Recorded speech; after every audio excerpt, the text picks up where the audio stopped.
여러분 안녕, 이명원소다.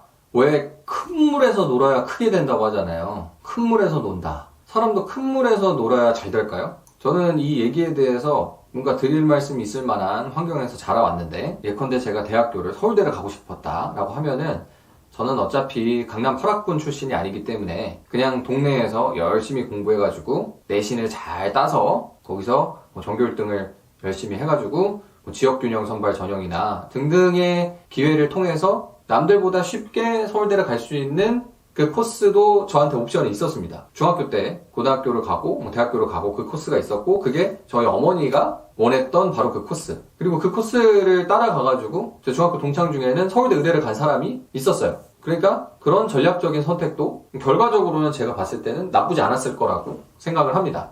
근데 저는 어머니의 반대를 무릅쓰고 큰 물에서 놀고 싶다라는 생각까지는 하진 않았지만, 그래도 당시 불어닥쳤던 외고 입시 열풍에 편승해서 대원외고를 들어갔죠. 지금은 외고가 폐지가 되느니 어떠느니 막 하면서 얘기가 많지만, 당시만 해도 아무튼 인문계열 고등학교 중에서는 서울대를 제일 많이 보냈던 가장 학구열이 센 학교 중에 하나였으니까 큰 물로 간 거죠. 그래서 외고 진학해가지고 거기에서 아주 잘난 친구들, 그리고 높은 수준의 사교육을 받아왔던 그 친구들과 경쟁을 해서 좋은 학교, 제가 원하는 대학교 학과에 들어갔죠. 큰 물로 가가지고 아무튼 잘 됐죠. 결과적으로 놓고 보면은 제가 중학교 때 고등학교 가가지고 전교 1등 여러 번 해서 지역균형으로 혹은 다른 걸로 좋은 학교를 또 대학교를 진학한 것과 큰 물로 가가지고 그렇게 된 것과 비교를 해보면은 당연히 후자가 훨씬 좋은 선택이었다고 생각합니다. 그래서 외고를 잘 갔다고 저는 생각하고, 외고를 갔기 때문에 외국어를 더 잘해줬는지는 잘 모르겠지만 아무튼 거기에서 진짜로 돈 많이 쓰면서 공부시키는 친구들이 어떻게 공부하는지도 보고, 그게 어떤 성과로 이어지는지도 보고, 그래서 저 혼자 연구하고 탐구하고 쫓아가려고도 해보고 이러면서 나름대로 스스로 누가 시키지 않더라도 자연스럽게 제 발전으로 이어진 것 같아요. 근데 이 큰 물에서 놀아야 된다라는 주제와 관련해서 당시에 외고에서 돌았던 논쟁 중 하나는, 당시에 또 그 큰 물로 애들을 보내기 위한 유학 열풍이 불었었기 때문에, 제가 졸업한 이후에 대원외고의 유학반 사이즈가 많이 줄어들었다고 하던데, 저희 때만 해도 유학반이 3개나 있었고 그 3반에 재학 중이던 친구들은 전부 다 미국 대학을 가기 위해서 공부하던 사람들이었죠. 그래가지고 실제로 유학반 성적도 굉장히 좋았었고, 벌써 그 유학반 중에 동기 중에는 제가 잘 알지는 못하지만 시대를 풍미하는 사고를 친 사람도 나오고 그렇습니다. 근데 그때 이제 갑로들박이 있었던 게, 아무튼 유학을 보내면은 준비하는 데에도 유학반이 준비 비용이 굉장히 많이 들고, 사교육이나 이런 게 가격 단가 자체가 많이 다르니까, 그리고 나아가서 대학교 학부 유학을 보내면 1년에 적어도 1억이 드는데, 그러면 4년 졸업할 때까지 4억이 들어가는데, 2000년대 후반, 2010년 이때 기준으로 1년에 1억 들어가는 게 사실은 금액이 만만치 않으니까, 그 돈 있으면 딴 거 시키지, 아니면 그 돈 모아가지고 애 차라리 집을 하나 사주지, 이런 생각 때문에 애들을 미국이라는 큰 물에서 놀게 해주냐, 아니면 유럽이라는, 세계라는 글로벌 무대에서 큰 물에서 놀게 해주느냐, 아니면 우리나라에서 잘 해가지고 결국은 우리나라 살 거면은 서울대 아니면 스카이 보내는 게 낫지 않냐, 이런 그 학부모들의 갈등과 여러 가지 이 선택에 대한 갑론을박이 있었습니다. 거기에 대해서 아직까지도 결론이 나진 않았는데요. 왜냐면은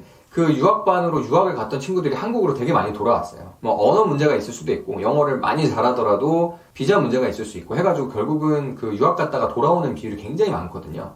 영원히 거기 사는 사람들도 있겠지만, 생각보다 제가 알기로는 유학을 갔던 친구들의 귀국 비율이 굉장히 높다고 알고 있습니다. 근데 저는 아무튼 그 국내 트랙을 선택한 사람이고, 외국 트랙을 선택하기에는 그 너무 돈이 많이 드니까 사실 아예 옵션 자체도 없었지만, 지금 돌이켜보면 더 큰 물로 가는 게 맞는 것 같아요. 그래야지 사고를 치더라도 크게 치고 기회의 범주 자체가 확실히 다른 것 같습니다. 물론 나름대로 그 2억 만리 땅 가가지고 공부하고 거기서 적응하고 직장 구하고 이런 게 쉽지는 않지만, 오히려 거기 갔다가 안으로 들어오는 옵션, 그 옵션이 기회의 창 자체는 훨씬 넓은 것 같아요. 오히려 여기에서 잘해가지고 그쪽으로 건너가는 건, 제가 지금 생각을 해보면은 더 큰 물로 나아가는 것 자체가 내가 노력을 좀 더 한다고 해가지고 지금 이뤄내기가 굉장히 점점 어려워지는 것 같습니다. 거기 더 큰 물에서 논다는 게, 거기에서 교육을 받고 거기에서 네트워킹을 하고 거기에서 기회를 한 번씩 복권도 긁어보고 하는 그런 것인데, 그거를 삶의 코스가 어느 정도 다 정해지는데 갑자기 하기가 굉장히 어렵다는 거죠. 제가 왜 이런 생각을 하냐면,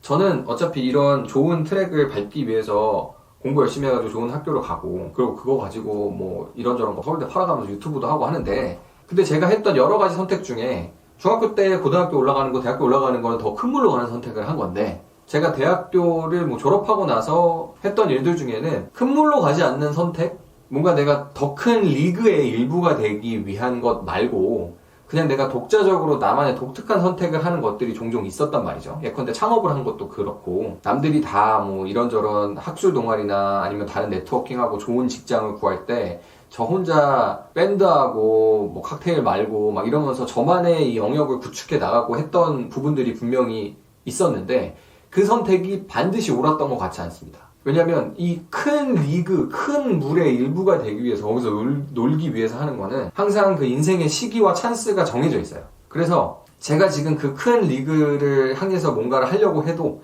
불가능한 건 아니지만 생각보다 제약이 굉장히 많다. 예컨대 제가 지금 32살인데 골드만삭스의 홍콩에 가가지고 일을 하고 싶다. 불가능한 건 아니겠죠. 그렇지만 어차피 거기에서도 뽑는 사람들의 트랙이나 이런 것도 정해져 있기 때문에 결국은 금융투자 업계에서 뭔가 사람들이 선망하는 그런 큰 리그에 정해진 코스를 잘 밟아 나가기에는 뭔가 스텝이 엉킨 듯한 느낌을 지울 수가 없죠. 그게 좀 아쉽기도 하고 제가 못 가본 길이기 때문에 아쉬운 거긴 한데, 아무튼 그거는 제가 선택한 부분이고, 저는 큰 물에서 노는 거 대신에 제멋대로 놀고 내가 생각하는 방향대로 걸어나가기를 선택을 했고, 그래서 돌이켜보면은 뭐가 더 확률이 높고 뭐가 더 굳이 비교하자면 좋은 선택이었냐 생각을 해보면 큰 물에서 놀기를 선택하는 게 더 나았던 것 같습니다. 물론 그게 결과 자체가 어떤 결과로 나올지는 모르죠. 그리고 저도 뭐 열심히 살아야겠고 계속 뭔가를 하면서 이러다가 뭐 제가 어떤 썸바디가 될 수도 있는 것이고, 더 유니크 해가지고 뭐 그런 큰 물에서 논다 모은다 뭐 이런 것들 신경 안 쓸만한 뭐 좋은 결과가 나올 수도 있겠지만, 결국은 지금 상태에서도 저는 끊임없이 큰 물을 향해서 나아가야 될 수밖에 없습니다. 그래야지만 잘 돼요. 확률적으로 그게 더 높아요. 그게 비록 경쟁적이고 힘들지라도 너무 당연한 건데,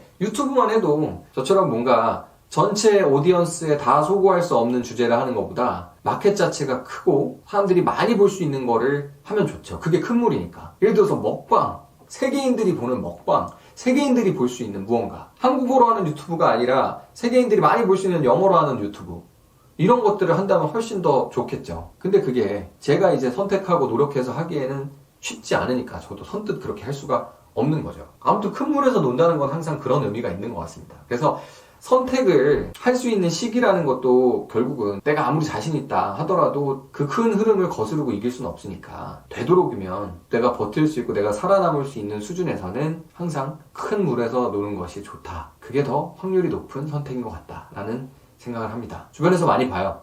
똑같은 능력치더라도 언어 문제만 해결되면 미국에서 더 좋은 직장, 더 멋진 삶을 사는 뭐 그런 것들이 대표적인 사례겠죠. 만약에 제가 어디 세계 어딘가에 있는 제3세계의 최빈국에 어느 다른 나라로도 건너갈 수 없는 그런 상황에 처해 있다면 과연 저는 어떻게 먹고 살 수 있었을까? 어떻게 했었을까 생각을 해보면, 시장이 크고 시장이 좋고 전체적으로 그럼에도 불구하고 내가 간신히 남아 살아남을 수 있는 그런 큰 물에서 놀아보는 게 개인으로서는 5의 전략인 것 같습니다. 그래서 저는 앞으로 뭐 큰 물로 가기 위해서 노력을 하기는 할 텐데 어디까지 될 수 있을지 모르겠어요. 진작에 큰 물로 갔었어야 되는 그런 선택을 몇 차례 안 했기 때문에, 혹시라도 그런 선택의 기로에 있는 분들이라면 큰 물에서 노는 선택을 꼭 하시길 바라겠습니다. 저도 지금까지 실수들을 만회하기 위해서 노력해보겠습니다.